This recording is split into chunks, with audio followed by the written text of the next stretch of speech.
All right. We are back. We are live. How is everybody doing today? While you all get filed in here, we have a lot to talk about. I have been gone for about a week now, so we got a lot to get into. We have a lot to go over, and we have just some catching up to do, honestly. Just going to repost my live real fast. And over here. Live now. All right. We are ready to get started. How is everyone doing today? I hope you all are doing fantastic. Greetings from Serbia. Hello in Serbia. Hello in Ireland. Hello in Hungary, Berlin. Awesome, guys. Love it, love it, love it. I'm excited to have so many of you in here today. I just wanted to, real quickly, before we get into the real nitty gritty here, there's a topic that came up in the pre-chat, the pre-show chat over here, and I just wanted to go into some greater detail. We were talking about our favorite animals, and Matt asked why I had an anteater on my profile. It is because anteaters are by far the coolest, one of the coolest animals on the planet. They will gut you with their claws, and they have little babies that ride on their back, so that's pretty cool. So that's that. You come here for the Ukraine, but you guys stay for the animals, right? That's what's up. What's up in Chicago, Miami, Indiana, London, Ontario? Awesome, guys. Awesome, awesome. All right, but I have some other favorite animals as well. And I never get to talk about my favorite animals because I'm almost a 30-year-old bald dude now. So that doesn't happen very often. But here you can see the tapir, which is a pig that has a trunk. It's kind of like a pig. Another one of my favorite animals.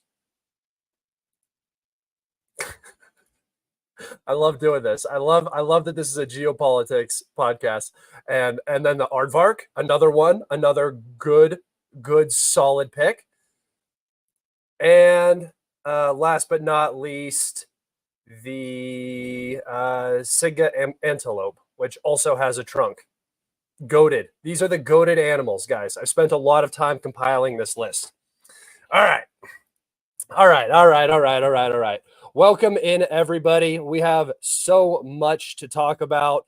I will look up these animals that you guys are talking about here in a little bit, but we got to get into it because people are actually here for geopolitics and military and stuff and all that. So, all right. The title of today's episode, guys, is Ukraine invades Russia. If you follow the conflict, like I imagine most of you do, most of you know exactly what's going on. The Ukrainians have gone into the Kursk region of Russia. They have seen some successes in the region and have captured some territory. And we're just going to go over all of that, what's happening, what it means for the conflict, what has happened so far, what has been fake, what has been actually true about what is going on in the region. And then we're going to talk about what it could mean for the conflict in the future as well. We also have a report of a strike on the Zaporozhye nuclear power plant. The Russians are claiming that the Ukrainians struck the power plant with a drone, and the Ukrainians are claiming that the Russians lit a tire fire in the base of one of the towers to just create some sort of outrage at the Ukrainians or something like that. So we're going to talk about that as well. And just we have a lot of frontline updates to go over. I've been gone for a week now. I was gone for a week. I was doing very limited posting. I wasn't recording any videos. I was enjoying some time with my family. So now I'm back. We're going to get into the swing of things here. And as always, we start with the map updates, right? So let's get into that. Bro, Putin is afraid of NATO. Okay. Okay. I mean, NATO's a scary large organization. I don't really think I think that Putin has to play a geopolitical game. It's not just military. It's not just, shoot people and invade here and do this and do that. There is economics. There are foreign relations. There's so many different things that you have to factor in. So yeah, Putin is definitely afraid of NATO. All right. Getting over to the map here. All right. So first and foremost, we have the Ukrainian incursion into Kursk. It has now been mapped. You can see it here. This is not an exact map by any means. I don't think anybody has an exact map. So if you are looking at, a pro-Ukrainian sourced map or a pro-Russian sourced map, nobody has all of the information. There's so much fog of war going on right now in this area. There's a lot of light infantry, a lot of DRGs. The Ukrainians like to do this thing where they did it in Kharkov, they do it in Belgorod, and these other places where they move in really quick and get pictures. What it does is it sows chaos, right? Because you don't know where the Ukrainians are. It could be a whole platoon that's in behind you, or it could be 4 guys in a small DRG unit. You don't know. So there is that aspect of that going on. A lot of the longer outshoots that you may have seen on this map, like over here in this area, you might see, a sprout that goes north. But just because there is a geolocation of individuals in this region, or there's some shelling going on, does not mean that the Ukrainians control it by any means. The way I'm thinking about this is a lot like the way I thought about Sumy and Chernigov and Kiev during the 2022 offensive, right? They showed this massive zone of control that the Russians controlled all of this, right? Well, not Kiev, but all of this up here in the northern region, and then down into the northern part of Kiev right here. That wasn't the case at all. The Russians did not have the force concentration. They did not take.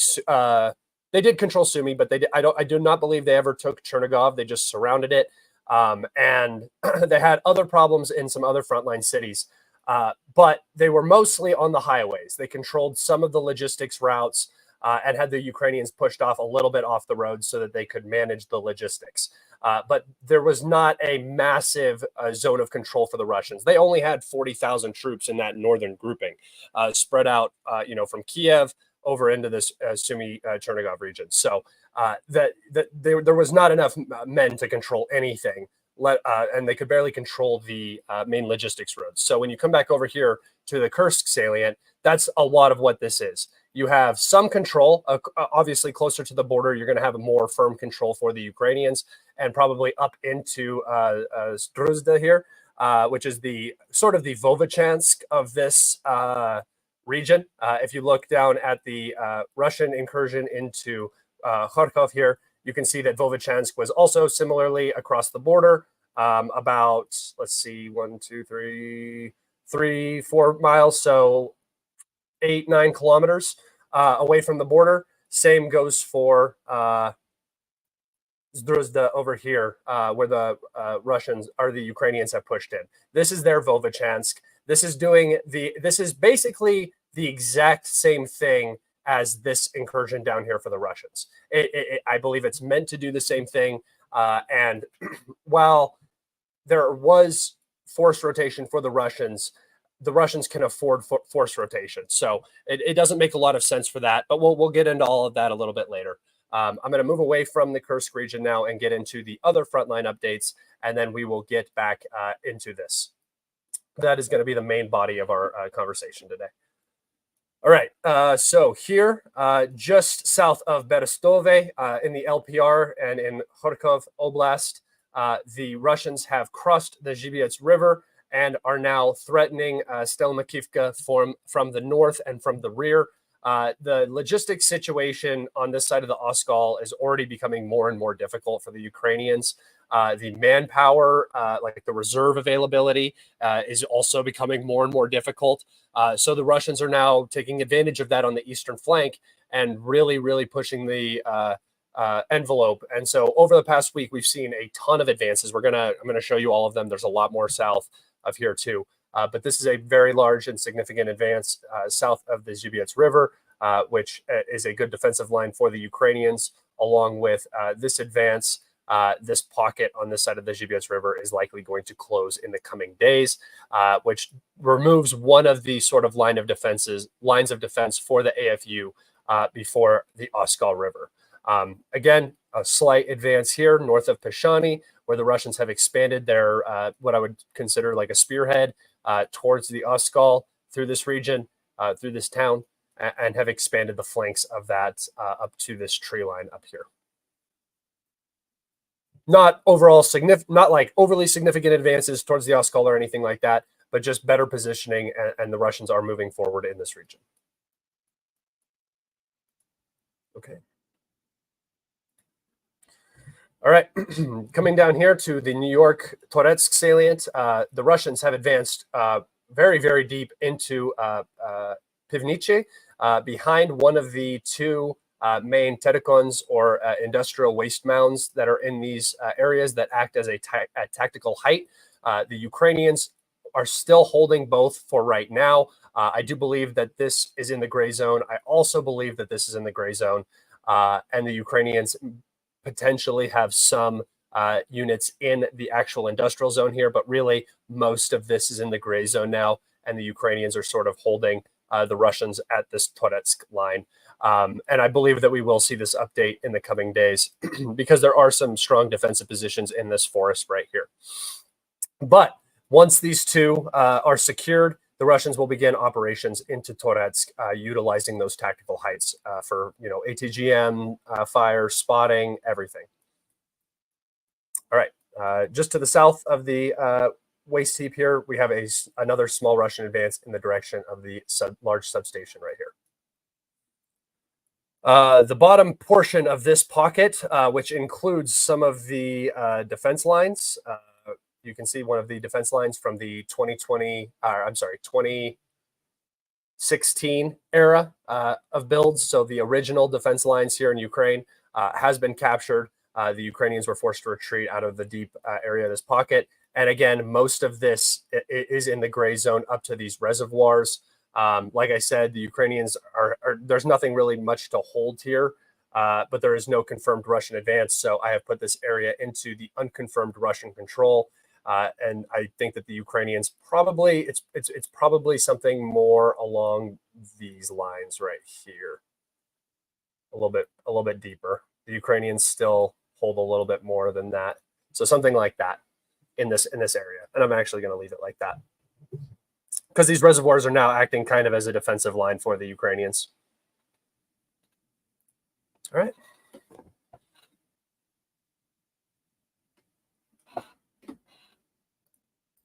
All right, here to the west of New York, the Russians have advanced up into the fire station. They had captured the school. The Ukrainians had pushed back in and re-raised their flag in front of the school here. So this area is likely either Ukrainian or contested gray zone. And the Russians are actively trying to assault into this industrial zone over here. To the south, the remaining physical boundary of Yurivka has been captured. The Russians have also expanded out into this subdivision of New York and then out into the fields, further expanding the flank. Soon it's going to become just one big front line now. And eventually you're going to see a lot more pressure on this line as well. Probably within the coming months, you're going to begin to see a lot more significant pressure along this line. And potentially down from Ivanivsky across this canal. All right, so I'm going to actually hide the defense lines over here. I added them so we can, I think that I showed you guys this last time, but I've added them so that we can see where the defenses are in the Pokrovsk region, just because I found a good map that had a good layout of where they are without, because they don't always show up on these maps, especially if they're new builds. All right, so I'll leave it out for now. We have these are multiple days of advances, guys. So this is about a week of advances in the Pokrovsk direction. But as you can see, the Russians have captured Lishiny, Ivanivka, and all of Serhivka, all of Zelene, and then they have moved down and captured, completely captured all of Novoselivka Persha and moved down towards these fortifications here. This advance right here by the Russians is horrible. They have now completely exposed this Ukrainian defense line, and I believe that this area is going to, it's either going to be in like the next I always wait for the deep state updates because they seem to update the Pokrovsk salient or the Pokrovsk front much more accurately and quicker than they do every other front and than any other mappers really do. So I do wait for deep state on this, even though I don't always believe deep state because I think that they're kind of controlled by the Ukrainian government. They often do sort of omit a lot of Russian advances on this section of the front. As this defense, this is supposed to be a very strong defense line. It is now completely compromised with this advance to the south.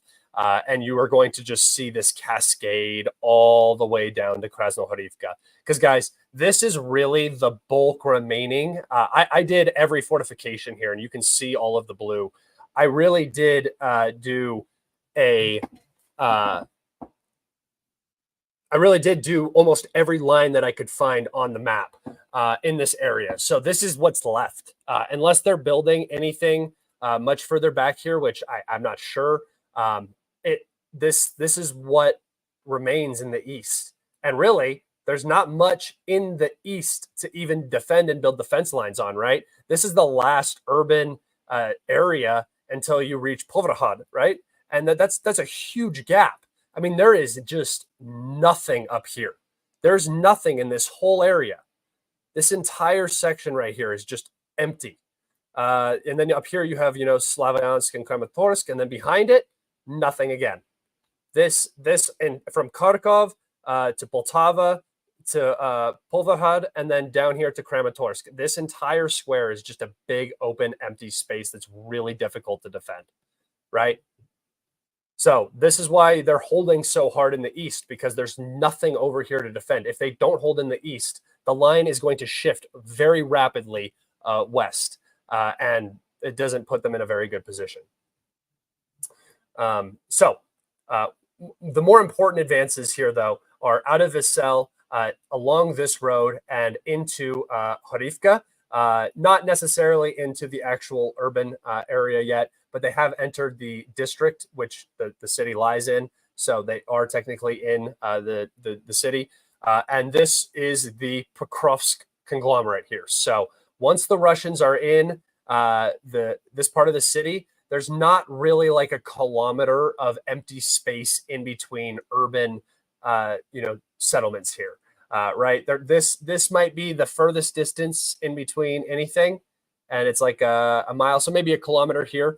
But, outside of that, it's all touching. It's all very close and connected, even though it's multiple cities. These cities have just kind of grown into each other. So I kind of consider this just one big conglomerate city, and the battle for that city is about to begin. And this is going to be one of the most crucial battles of the war. And guys, remember what I said a couple months ago. I had specifically said that the Russians are going to push for Pokrovsk.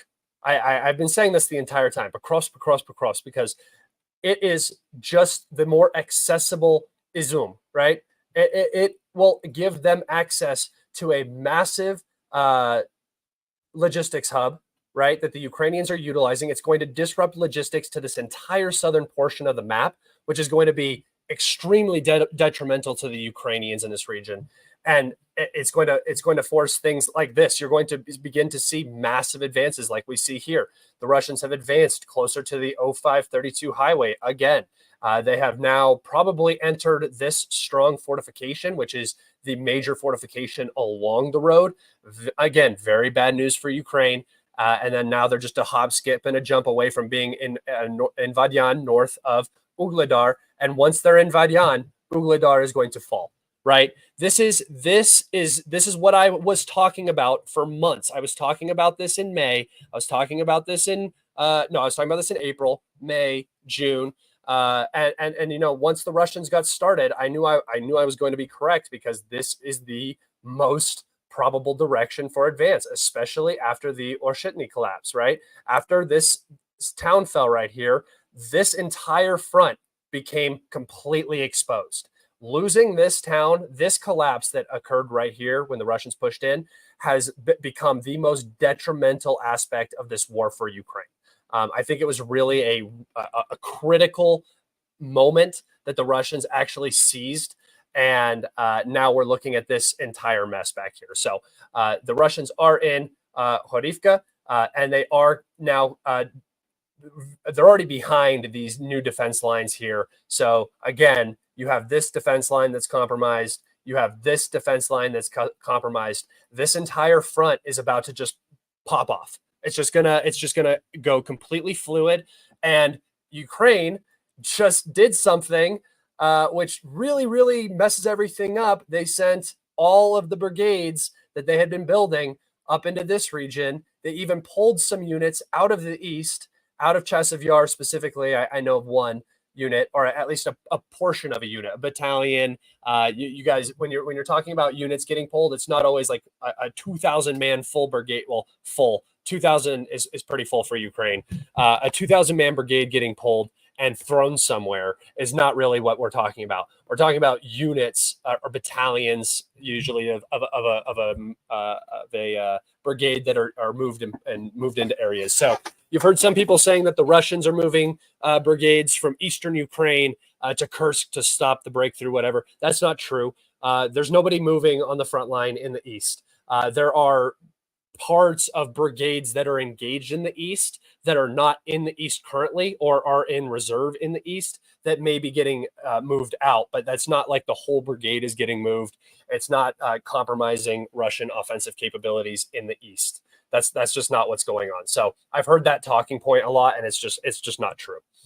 All right, so more advances. Again, you can see how the Russians like to move in between a bulk of the fortifications, get in behind and compromise them. That is what's going on, and the Russians are very close to actually achieving a breakthrough through defensive lines into openness, which is going to benefit the Russians greatly, especially if they can get the Ukrainian, the AFU off balance when that happens, and they can turn it into some sort of route. That would be best for the Russians here. So the Russians have fully captured Zeleny, again, capturing another fortification, really compromising this entire fortification line. All right, moving to the south, the Russians have advanced in Konstantinivka. Again, this is bad. Basically, the 0532 is not Ukrainian anymore. This road is no longer in Ukrainian hands. They're going to defend this area for as long as they can, because the Russians, once the Russians get access to the full 0532 and can start running logistics along this, the next phase of offensive operations in southern Donetsk begins. And that should coincide with the Battle of Pokrovsk getting really, really hot. The Russians are now 10 miles out of Pokrovsk, so they're well within artillery range. All of these roads are within FPV range. So the Russians are already striking targets. Glide bombs are already hitting here. This is already becoming a hot area, and logistics is going to become more and more difficult as the Russians push through this and make it into Pokrovsk. That should happen as Konstantinivka falls and as the entire 0532 falls. And then as soon as Vadyan and Vuhledar falls, that should be the go point for a much larger offensive operation here in the south, potentially up to Velika Novosilka. But I would think mostly they want to get up here and reach Kharkov. Another huge logistics hub here in the south. Very important. This is a must get for the Russians in this region. All right. Last update here. Urozhain, just this small pocket leveled out the front. So nothing major down here. But again, just a small little advance. All right. Going back up to the Kursk region. I'm going to go over and look at the chat now and see what's going on. Holy shit, 5,000 people in here. That's what's up, boys. Let's go. Oh, we've only been talking for 24 minutes. See if you guys see anything. Yep. The Zaporozhye nuclear power plant is on fire. We are going to talk about that in a little bit. Yeah. All right. So let's go up here to the Kursk region. So just to start off, I'm going to talk about the goods and the bads of this entire operation. So from the Russian aspect, the Russians had an intelligence failure here. The Russians should have seen the staging. They should have heard the whispers, this, that, and the other. There was an intelligence failure. It's a war. It happens. You have an MOD that's a bureaucratic monster. It's a nightmare. Things slip through. Mistakes happen. whatever. It's war. You have an enemy who's constantly coming at you and trying to trick you every single day in a life or death struggle. So these things happen. It is an intelligence failure. It needs to be corrected. But beyond that, the initial phase, the staging phase for the Ukrainians was incredibly successful. The Ukrainians staged in the Sumy region a couple of brigades, probably 3 or 4 brigades worth of men. And when I say 3 or 4 brigades worth of men, this is not a typical brigade of 5,000 men. This is 2,000 to 3,000 men, maybe, and that's a Ukrainian brigade.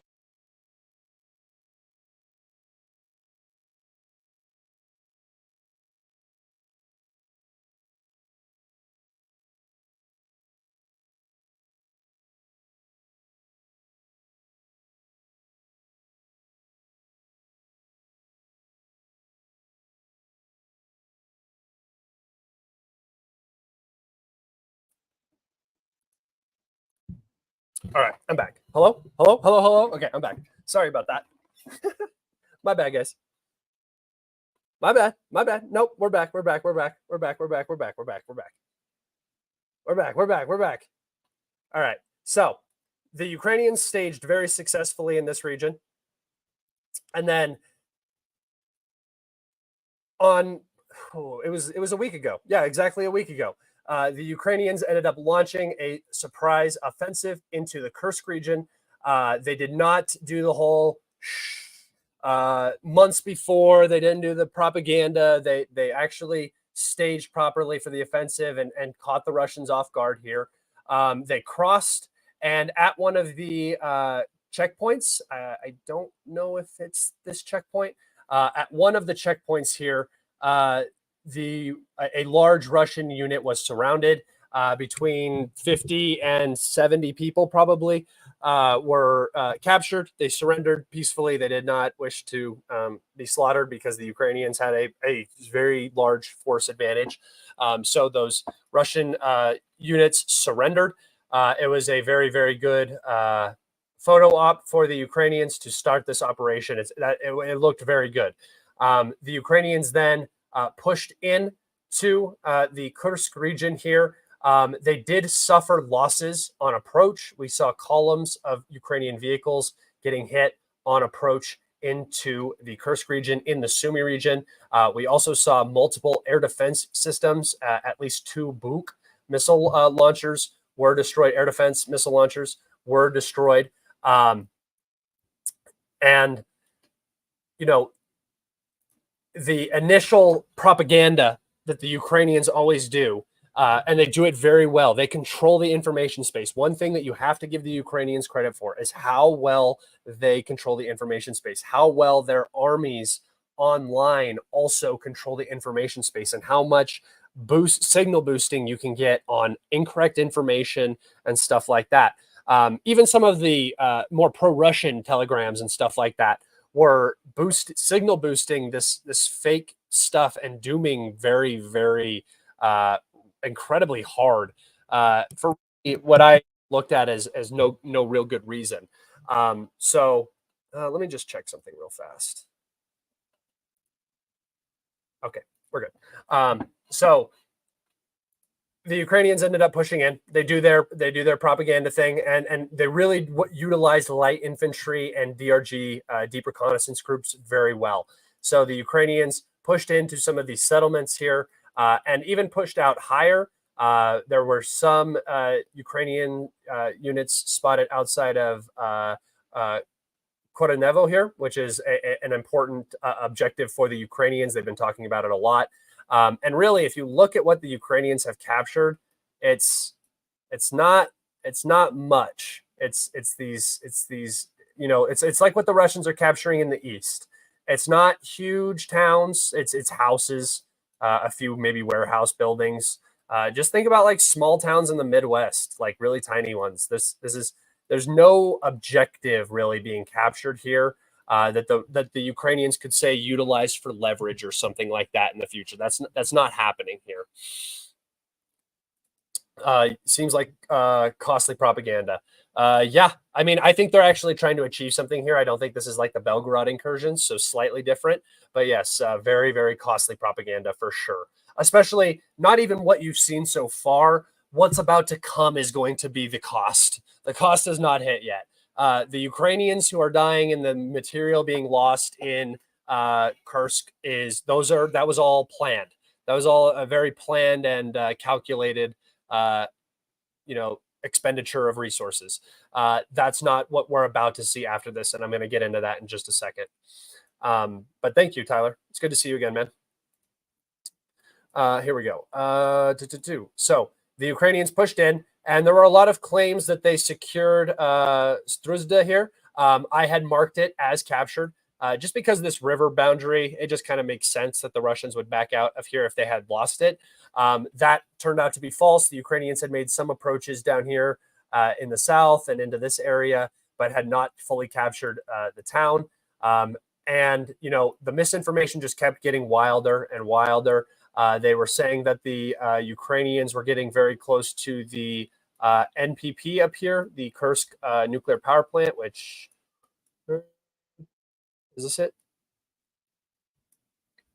I don't know where it is exactly, guys, but it's about 60 kilometers north of the border. So that's the distance that they had to reach. Yeah, so it's somewhere in this region. It's right over this road. I think that was probably the primary goal of this Ukrainian offensive. It seems like the only real objective in this region, unless you're thinking that the Ukrainians are just going to try to capture like a few towns and then hold them and have bloody fights inside of Russia with poor logistics. It's just very, very difficult to see what the actual objective is here. And I have a theory. This is just might say it's cope. I don't know, but part of the reason why I think this operation was overall so surprising and successful, successful for the Ukrainians, surprising for the at least initially, the initial advancement into the country. I mean, they did capture a pretty decent chunk of Kursk here, right? 132 square miles of territory, according to my map, which could be wrong, could be a little bit more, could be less. That's a pretty good chunk. This is a successful push by the Ukrainians, right? But I think the reason why it was successful and the reason why the Russians weren't really ready for it and expecting it is because there's no real objective in the region right across the border. There's no weakness there where, there is the nuclear power plant 60 kilometers deep. If the Ukrainians are able to push in 60 kilometers, but that's a big ask. When you're dealing with air support, I mean, pushing 60 kilometers in, you're getting away from any sort of air defense. You're going to get bombed, like direct close air support. You're going to get screwed. So I don't think that there was a really solid plan in terms of objectives, unless they really thought they were going to be able to make it up to the nuclear power plant up here. Is this it? No. Where is it? I found it earlier. It's all good. But, unless they really thought they were going to make it, because maybe they did. They thought the summer 2023 counteroffensive was going to work. So who knows? Maybe they thought that was going to happen. But to me, it looks like this was the weakest point in the entire line. And I've talked about this. The Ukrainians in 2023 during the summer offensive, they tried to do an offensive on Bakhmut, and it didn't work. They only achieved this portion and Klishchivka, right? This is what they achieved through that offensive in this region.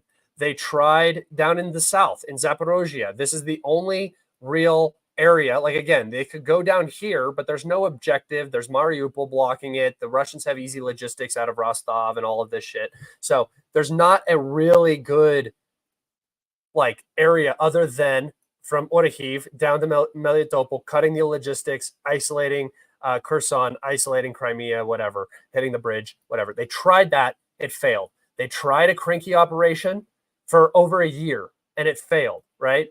They tried to do the Kharkov offensive, which was a success through Kharkov. But then when they got back over here, they tried to continue this offensive for a very, very long time on this side of the Oskol, and they were never able to reach Kreminna, right? And they're not going to be able to reach these places. And they're never going to be able to push into Donetsk, right? It's just not going to happen. So the only real area that they could go is on the northern border, right? And you could go into Chernigov, I guess, but I don't know how the staging here is. And it looks even more sparsely populated and forested and just difficult to move around. A little bit thicker foresting over here and stuff. And then the Belgorod region, they've already tried twice to go in here. They've already moved twice. And the Russians have such a high force concentration on this part of the border because of the Vovchansk and the Kharkov incursion, right? So the only area Ukraine really could go is towards Kursk, right? Or in this general northern area. And the only real objective in this entire area is a couple of airfields, maybe, which would just be evacuated if the Ukrainians reached them, potentially, unless it was some lightning campaign. But again, we're going to talk about the problem with that. And there's the nuclear power plant.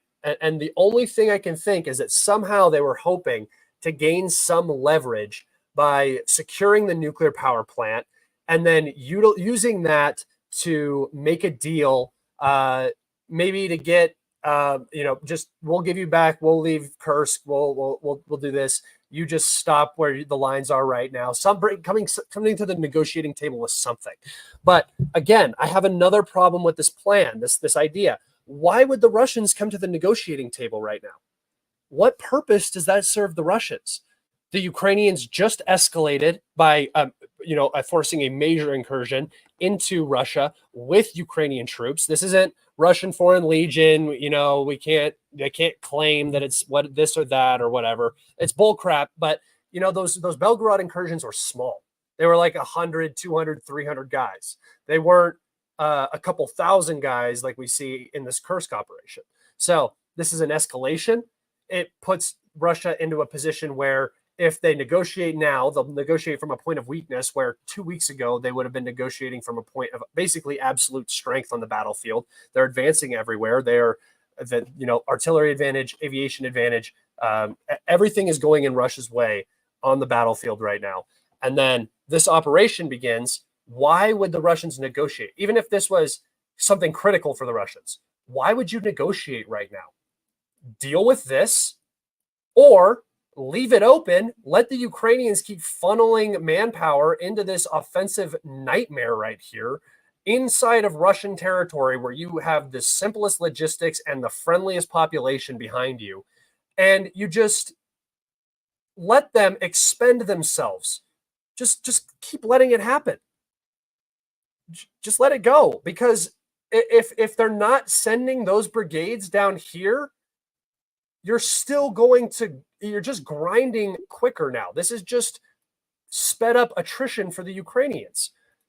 There's a reason why they wanted to be on the defensive. There's a reason why they said we are now on the defensive.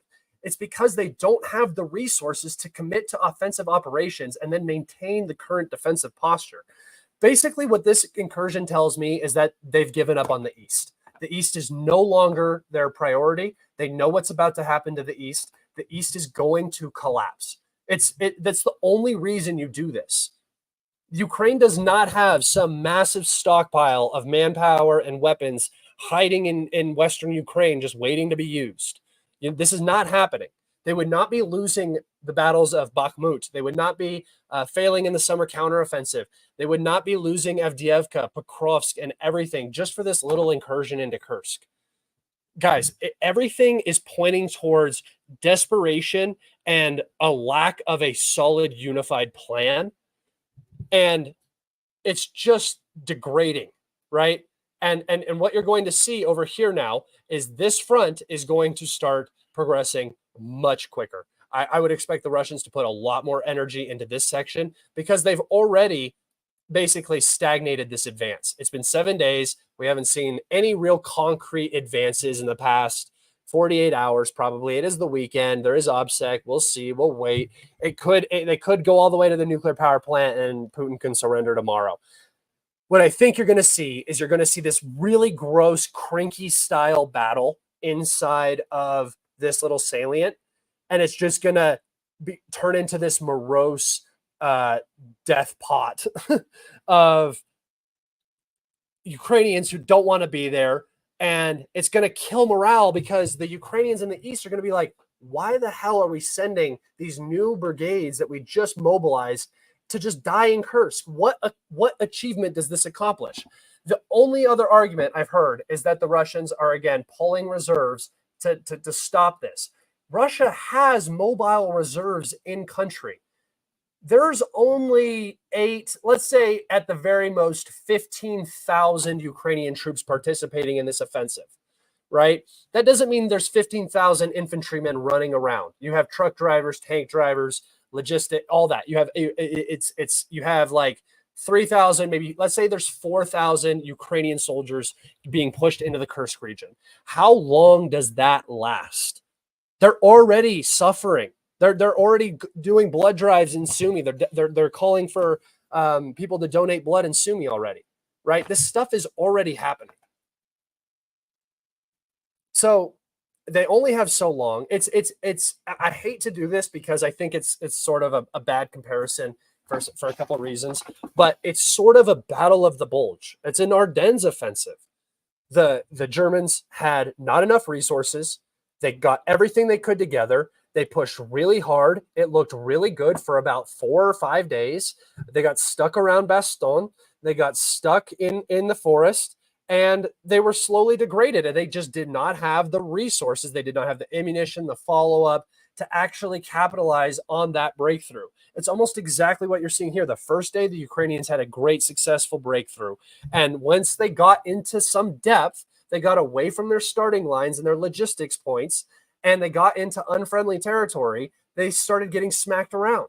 And yes, their light DRGs do very good, but it's not, DRGs do not capture cities. They get pushed out, right? So, and then I see people saying, why do they have drone superiority inside of Russia? What do you mean? All I've seen this entire time is convoys of Ukrainian vehicles either getting rocked by Lancets or constantly under Orlan drones. I've seen multiple Iskander and Tornado-S cluster munition strikes.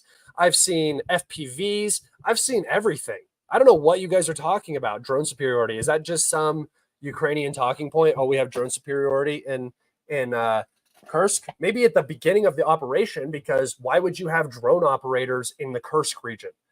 Except, you know, your few reconnaissance drone operators who fly into the Sumy region and maybe some FPV operators. But you want those units where they're actually going to be utilized in the East. That's where you need FPV pilots. So now there's FPVs flying all over, harassing the Ukrainians.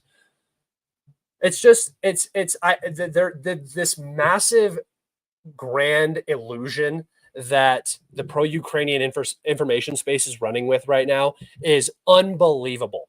Guys, we've seen this so many times. How do you not recognize the same patterns, the same propaganda talking points, that they fall into the same trap every time? The problems that Ukraine had 2 weeks ago. Remember when everybody was dooming, the entire pro-Ukrainian space was dooming, Rob Lee was posting that all of the Ukrainian units are complaining because they're getting massacred and the Russians are advancing, nightmare in Pokrovsk, all of this shit. And then the second they crossed the border into Kursk, all of those problems vanished. The manpower problems, the ammunition problems, the equipment problems, the airframe problems, the deep strike capabilities, all of it vanished. All of those issues. Ukraine now has unbelievable amounts of manpower. They're going to push, according to David D., they're going to push 25 brigades into Kursk region. He bet me $500 that there would be 25 brigades in the Kursk region by the end of the week. I don't know if he means, I think he means full brigades, because if he means parts of battalions, that's a weird, cheap cop-out thing. But 25 brigades, to think that Ukraine has 25 brigades in availability and they're still losing key fortifications in the east? Are you joking? Are you joking? How can you possibly think that? How are people's brains so soft and malleable that 2 weeks ago you were dooming about something and now everything is just chipper and fine? It's ridiculous. It's ridiculous. And in 2 weeks, when this whole thing comes crashing down, I'm going to sit here and I'm going to go, I'm right. And they were going to go, no, you weren't. And I'm going to say, okay. It's ridiculous, guys. It's just ridiculous. All right. I have one thing that I'm just going to talk about the Zaporozhye power plant. I haven't seen any news, but here you guys go. You can see the fire at one of the towers in the plant. Ukrainians claim that the Russians are burning tires. I have no idea. I'm not going to make a claim, but I did say that somehow the Russians will be blamed. They always do. And the reason I said that is because I'm just going to read you guys this. This was my tweet from a couple days ago. In my opinion, this is the last attempt by the Ukrainian government to win something substantial back from the Russians, allowing them to have leverage at the negotiating table. Right now, what we're looking at is Ukraine crumbling in the east and Russia in a very dominant position on the battlefield. Negotiations now would be unacceptable for the current Ukrainian regime. Expect a couple more of these seemingly wasteful attacks into areas that Ukraine cannot hold on to with its current posture and manpower, while real Ukrainian accounts are posting about how everything is going bad in the east, and this is and this Kursk operation is a waste of valuable reserves. I suspect Ernagodar will be a point of interest for the Ukrainians as well. A week ago, I said this shit was going to happen because the Brits are so obsessed with Ernagodar. They want the Zaporozhye nuclear power plant. It's very important for Ukraine's energy stability in the future. It's just so obvious. All of this shit is so obvious. You see the same patterns over and over and over and over and over. And if you don't start recognizing them, you're an idiot because they're right in front of your face. Okay. Okay. All right. That is good enough for that. We are going to go and talk about some of the, hold on, I got to get rid of some of these animal tabs. All right. All right, here we go. Let's see. I got some comments here. When will the FAFO moment happen for the Ukrainian military? It's already happening. It's already happening. Every time a glide bomb falls on one of their rear line positions, it's a FAFO moment every time. But if you mean a large collapse, who knows, man? We don't have exact numbers. I'm not going to give timetables for that. I think you're already seeing the collapse. I just don't think it's going to be this instant catastrophe. The Ukrainians are just going to fight until the very end, and it's going to be a collapse like the Germans collapsed, right? It's going to be fall back, and now we're fighting in Berlin. Attempts on 2 NPPs in the same week. Yeah, they're going for it. I mean, it makes sense, right? They want the Russians. It'd be a good trade too. Hey, we'll give you back the Kursk nuclear power plant if you give us the Zaporozhye nuclear power plant, right? It makes sense. It really does make sense. All right. Thank you guys for your donations. All right. I'll just do this right now before we get into some of the articles I want to read. If you guys want to find more of my work, please go follow me on my Twitter and Telegram. I post all the time over there. My Telegram is more goofy humor stuff, and I post a lot of updates and stuff over there too, but it's a little bit more relaxed. And then my Twitter is never mind, they're both just goofy. Go follow both. They're fun. And my Patreon as well. If you guys want to support me and get some access to some more content, we are going to have an absolutely insane demonetized episode coming out. I'm going to film it tomorrow when I get up to start working. So I have a week's worth of combat footage, a good week, the Kursk operation, everything, a good week. Another thing I have to talk about. Along with this Kursk operation, I actually forgot about this. Thank God I started talking about this. We did see, and I can't show the pictures, but it will be in the demonetized episode. So guys, make sure you go. You can sign up for free over there.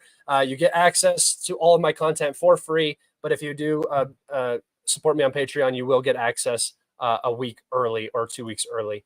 But let me take you over to the map, because we did see a Ukrainian special forces operation to land on the Kinburn Spit, which is that? No, it's down here, right? Can't remember. Kinburn Spit, yeah, right here. So the Ukrainians tried to land over here again with DRG special forces, and they got pretty much slaughtered. The Russians were waiting for them, and it was really, really, really, really bad. So they got ruined, and that is such a high level loss. Sending over, whether it's intel assets or special forces operators, those are critical losses. And if you guys follow me on my Patreon, I will be covering that tomorrow, because we got some gruesome footage from that. It was horrible. Yep, all that for a flag operation, precisely. Okay, I'm going to move into my articles now. And these are just, sometimes I read these articles because I like to kind of point out some of the propaganda talking points and kind of contradict them. So we'll get into this here. Kursk attack will pressure Russia and restore justice, Zelensky says. So you can already see pressure Russia. So if the Ukrainians are trying to go into Russia to put pressure on Russia to negotiate, or put pressure on Putin to negotiate, doesn't that mean that the Ukrainians are currently under pressure? Isn't that what that means? Doesn't it mean that the Ukrainians are out of options? They're willing to come to the negotiating table, but they have to do something before they get there, which means they're in a position of weakness. You guys, we have to read through these articles, because they're sometimes ridiculous. Kiev, August 11th. President Vladimir Zelensky said Ukraine had launched an incursion into Russian territory to restore justice and pressure Moscow's forces in his first acknowledgement of Kiev's surprise offensive into the Kursk region. Moscow forces on Sunday were in their 6th day of intense battle against Kiev's largest incursion into Russian territory since the start of the war, which left southwestern parts of Russia in vulnerable before reinforcements started arriving. So started arriving. Now it's no longer vulnerable. Russian authorities rushed to evacuate residents. Blah, blah, blah. In his nightly video address, Zelensky said that he had discussed the operation with top Ukrainian commander Syrsky, vowing to respond in kind after Russia launched its full-scale invasion of its neighbor in 2022. We'll get you back.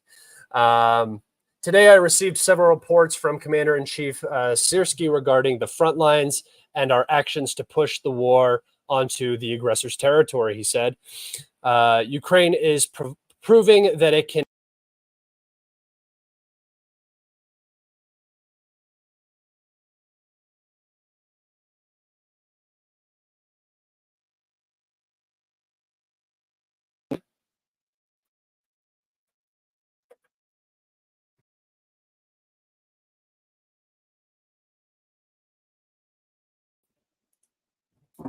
Yep. Sorry, guys.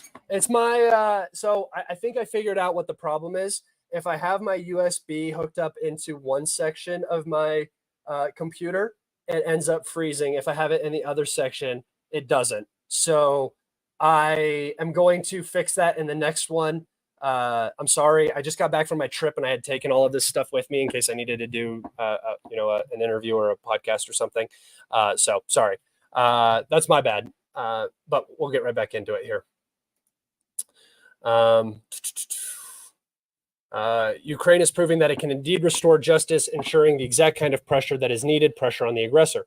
Russia's defense ministry said on Sunday it had destroyed 14 Ukrainian drones and 4 Tochka-U tactical ballistic missiles overnight over the Kursk region, and 18 drones over the Russian whatever. This is stupid. Basically, the point that I was trying to make with this was just from the title, that the Kursk attack will pressure Russia and restore justice. Why are you putting pressure on Russia? isn't Russia the one putting pressure on you? Aren't you the victim?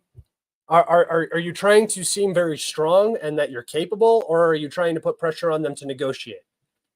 It's very confusing, and none of it really adds up. It all just looks again like desperation to me. I think it is desperation, and we will see it in the future. Again, we'll see more desperation in the future. Okay. So here's the Guardian, obviously very, very pro-Ukrainian, very British. Ukraine aims to destabilize Russia with thousands of troops into the Kursk region. So they're coming at it from another angle, where now Ukraine is aiming to destabilize Russia, not put pressure on them or anything like that, destabilize. Again, this was mostly just for the title. I don't need to read that to you. But there was one that I wanted to read. Yeah, here we go.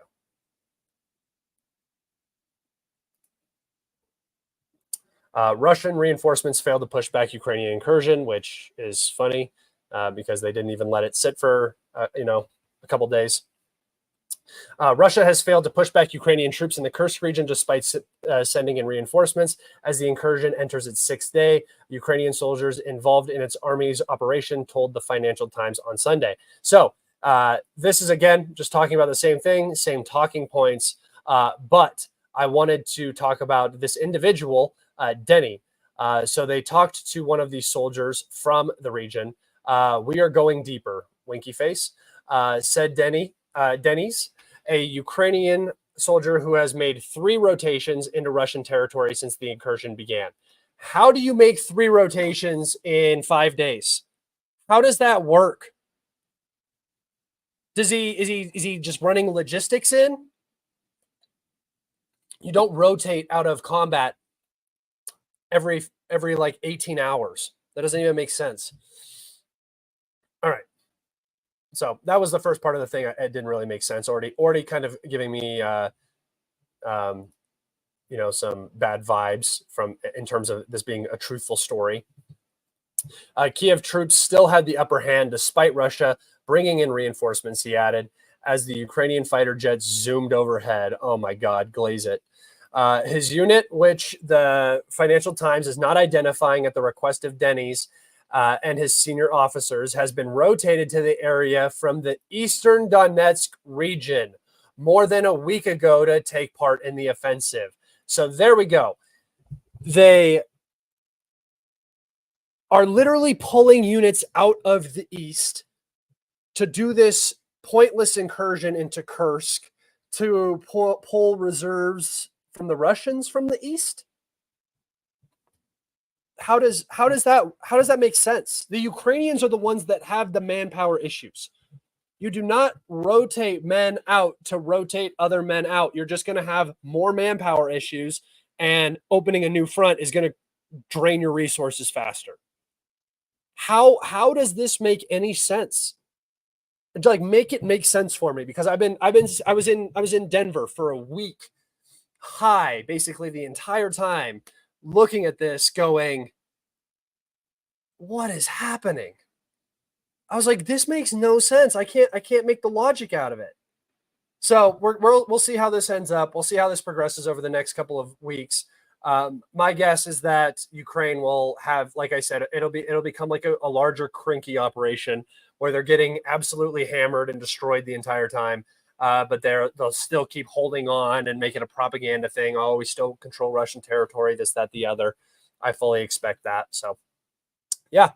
All right, guys. If you have questions, go ahead and get some questions in. I'm done with all of my stuff. I've talked about everything that I need to talk about today.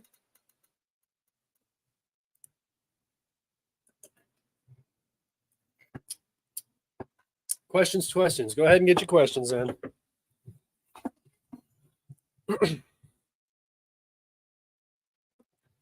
Damn, 8,400 viewers in the stream today. That's what's up.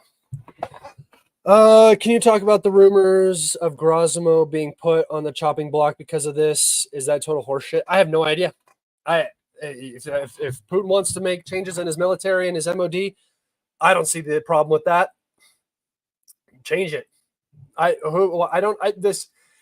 There's this weird thing when it comes to military leadership where there's like an idea that they have to stay in. If they get moved out, something is going wrong.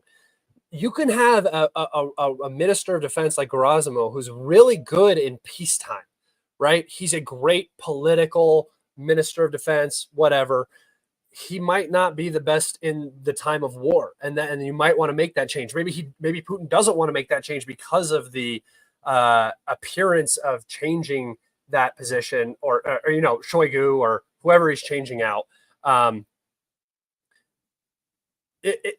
It's like if it needs to be done, do it. I don't get the big deal about this. If somebody doesn't do their job right, they get fired from their job. It happens, and you bring in the next person that you have ready to go for that position. It's just like a business. You run it just like a business.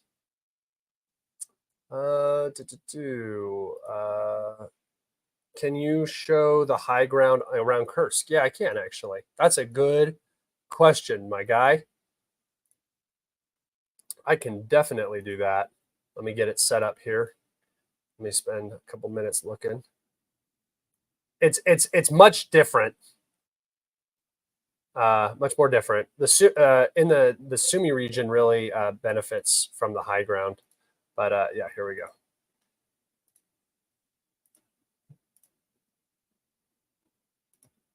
So here we can see, here's the city that is now contested on the low ground.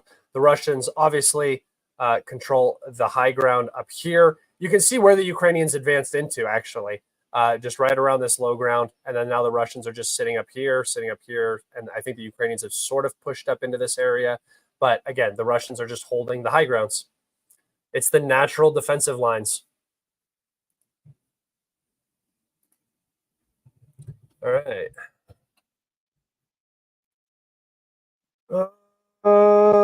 Yeah, you want some of that top of map goodness? It's funny. Thoughts on the Barbarossa? Okay, let me look it up here. Let me look it up.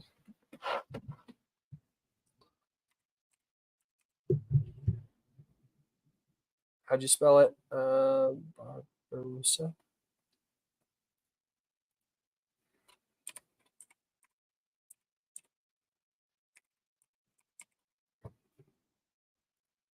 Wait, it's a Babarusa. Oh, it's the Tusky boy. There we go. I'll show you guys. It's the pig with the tusks that I think grows back into its head and can kill him. Yeah, look, their tusks literally grow into their face and they die.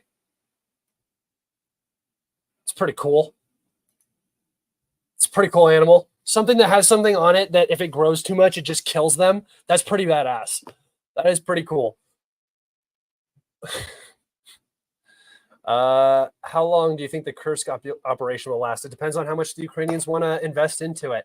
The longer it goes, in my opinion, the worse for the Ukrainians it gets.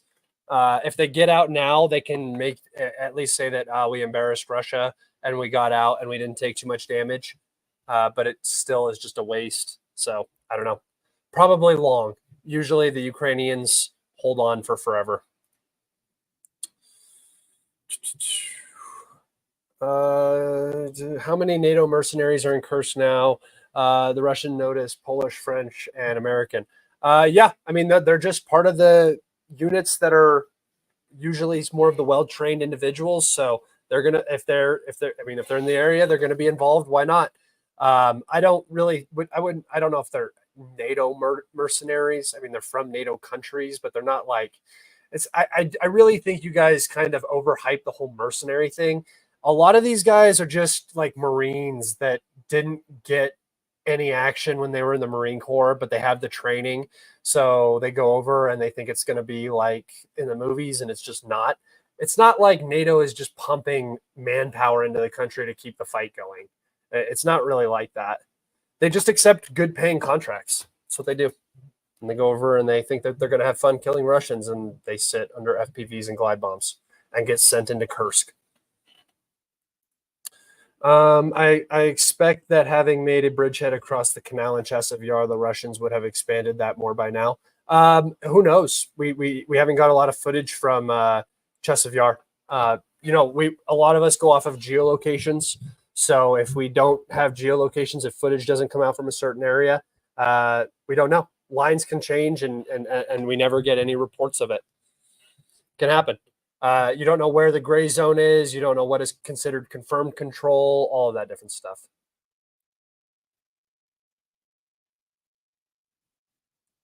Have I ever seen a Komodo dragon? Yes, I have. Komodo dragons are like the biggest, like they're like the most annoying animal of all time. You know how they kill? They bite the ankle of like a cow or a water buffalo or whatever they have on their island, and it just gets infected and dies over like days. It gets sick and infected because they have a poisonous bite, and they just follow it and just watch it die. It's like the least entertaining part of like Animal Planet, like you know those Netflix series like Blue Planet or whatever, Planet Earth. That's always like the Komodo dragon's just sitting there, and it's like just looking at it, watching it die. Can Russia politically afford just letting Ukraine commit in Kursk and thus make it into a new Krinky on Russian land? What is this doing to Russia? Everybody makes like all of this like embarrassment talk. Who is embarrassing? Who's embarrassed? It's a war. It's a war. This isn't peacetime. This isn't like I get if something happens and it shouldn't have happened because there's nothing happening and you should be able to at least handle this one little thing. There are a million things happening. The Ukrainians are being funded by NATO to fight Russia. It's not embarrassing that they do something good. It's embarrassing when the Ukrainians don't do anything good, I guess. It's embarrassing when the Russians fail, but the Russians haven't failed. They're going to push the Kursk offensive back out, but it doesn't matter because at the end of the day, what's going to happen is Ukraine is not going to exist as a state in the form that you see it today.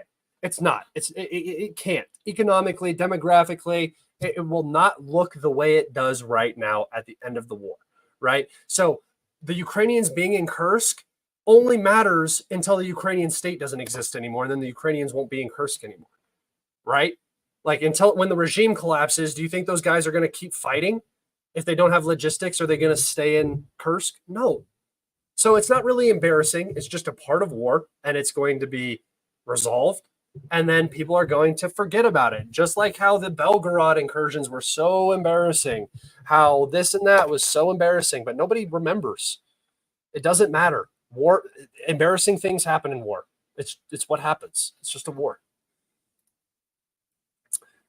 Serious question now. How will UFO disclosure affect global conflicts? Can we still afford to fight one another if there's others to contend with?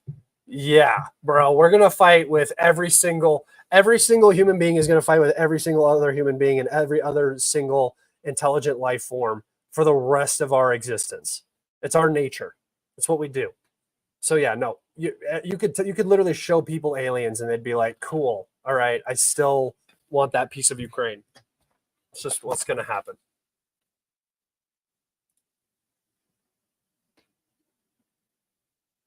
Also, I don't think we've been visited by UFOs, but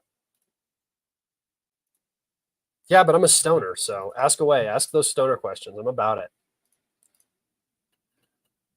I'd expect this, but the bunching. Why are they still bunching late into the game? Are you just talking about that one strike on the Russian column? There was a very successful Ukrainian HIMARS strike on a Russian column that hit like 6 or 7 trucks with guys in the back and ammunition and stuff. A lot of the trucks scattered, but it's just what ends up happening. If your lead convoy vehicle gets a flat and you think you're going to be able to change it fast and you get stuck, you're not expecting to stay in an area. And mistakes just happen. Honestly, it just happens. 600 viewers on your computer, maybe active live viewers. I have a total tally. It's at 9,000. Oh yeah, no, 600 on, yeah, live on YouTube right now. Cool.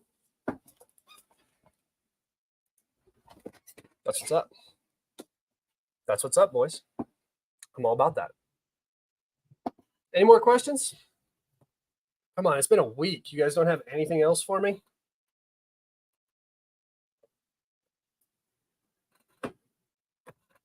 It's over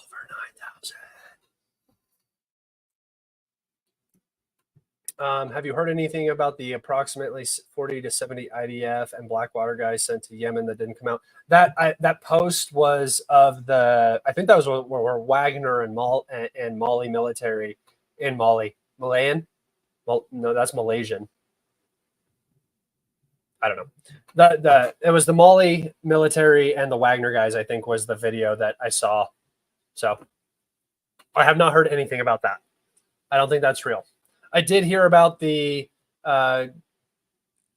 strike on the school that killed like 70 kids. So I did hear about that. I went to Denver in Colorado. Yes, there's a lot of new David Cope. In fact, I have about 9 new screenshots from this whole Kursk thing, and I'm gonna turn it into an immaculate post. It's gonna be awesome. So why must you shamelessly waste my time like this, Mr. Oh, sorry. Was Kursk a trap set for Ukraine? No. Kursk was an offensive operation for Ukraine that is going to just end up becoming a trap because of the nature of the operation and the conditions that are set around the operation. Will Russia buffer mission into Sumy after this? I don't see why not. Why should they take that? Did not say Kursk was embarrassing, just asked how RU would handle the intrusion. A lot of different incentives, politics, military considerations. Yeah, no, I was just saying that I've seen a lot of people say that it's embarrassing. But yeah, no, just how are they going to handle it? They're just going to handle it the same way they handle any offensive operation, right? You've seen the Ka-52s being brought in. I do believe that they lost one actually, but that just means that they're being used. And they were striking Ukrainian vehicles with ATGMs and everything. So they're just going to handle it the same way they handled the 2022 counteroffensive. Same thing. What are the geopolitical implications of Ukraine claiming to have helped the Mali rebels? A lot of African nations are dropping relations with Ukraine. It makes Ukraine look bad to the world stage. It just means that Ukraine is literally supporting terrorism because they're not really Mali rebels. They're Muslim extremists, right? So that's the group that they helped.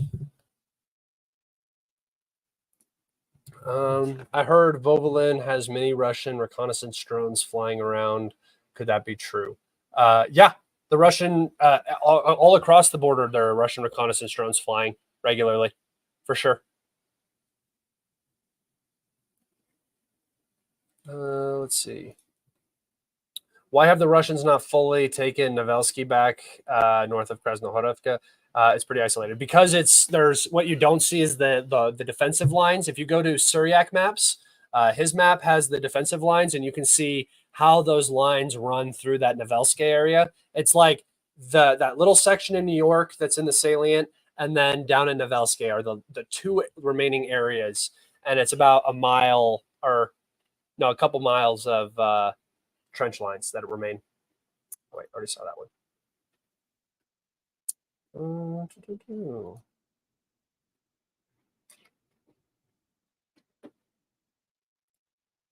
How many U.S. troops and what kinds, conventionally speaking, would be needed to force Russia totally out of Ukraine if they went in the near future?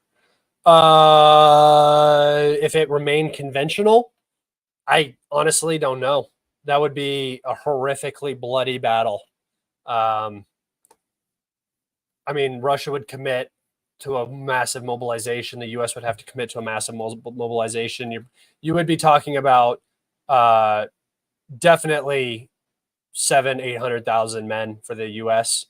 to commit in the initial phase to match what the Russians have in country or have the ability to have in country. And then after that, probably 200,000 every 6 months or so after that point to sustain some sort of fighting. But to push them out, I don't know. But it would just go nuclear. It would instantly go nuclear because you couldn't prevent it. The first targets would be early warning radars, satellite communications, air bases, ships, aircraft carriers, all that stuff. The second a U.S. aircraft carrier gets hit by a hypersonic missile, that invokes nuclear response. That's that crosses our nuclear doctrine. So that'll just happen. What do you think about routers? Iran sending Russian 100. They've been saying this for years. They've been saying this for a long time.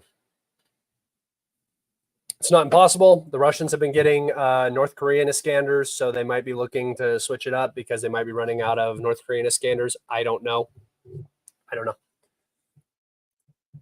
I'll believe it when I see it. But I've been hearing that they're going to be getting missiles the entire time. Doesn't really seem like they need missiles. How will they get 700K to Europe? Bro, I don't know. I was just saying the amount that they needed. I would imagine it would be U.S. and NATO as well, so they would be able to stage in Europe. But I don't know, brother. I wasn't talking about the logistics of the issue. Do I think it's true that 1,500 Russian soldiers surrendered in Kursk? No, I do not think that is true at all. In fact, I think you're seeing the majority of the same group of 60 guys getting pictured in a bunch of different locations. That's what I would do. If I was in their propaganda department, that's the first thing I would do. It would never go nuclear. Mutually assured destruction is too much of a rational threat. Okay. I would do it. If I'm going to lose, if I don't use them, what's the fucking point? If I'm going to be destroyed anyway, I'm going to use them. Who cares about mutually assured destruction?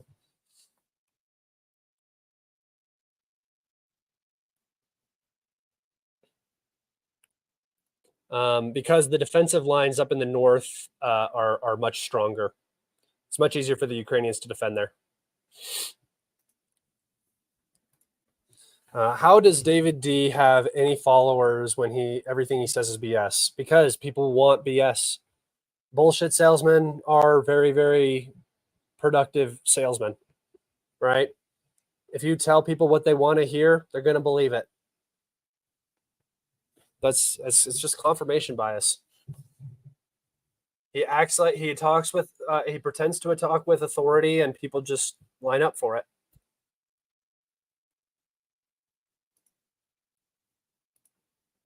Hypothetically speaking, with my prior question, how many casualties would the U.S. and Russia suffer during the previous? A lot, incalculable. That war would be brutal if it stayed conventional. It would easily get up into the millions. There's no way. There's no way you could keep if it would just be like a World War II scale war. Maybe slightly smaller. When will the Russian Navy play their role? Why? First off, the Russian Navy isn't like a particularly strong Navy, and what role would they have to play in Ukraine? Firing missiles? That's basically the only thing ships do, and securing waterways. I don't know. I don't really think they need to be utilized in any significant way. So when will the Russian Navy play their role? Curious if they can make any difference. No, they can't. I don't think so. I mean, the Marines are there fighting, so the Navy is there.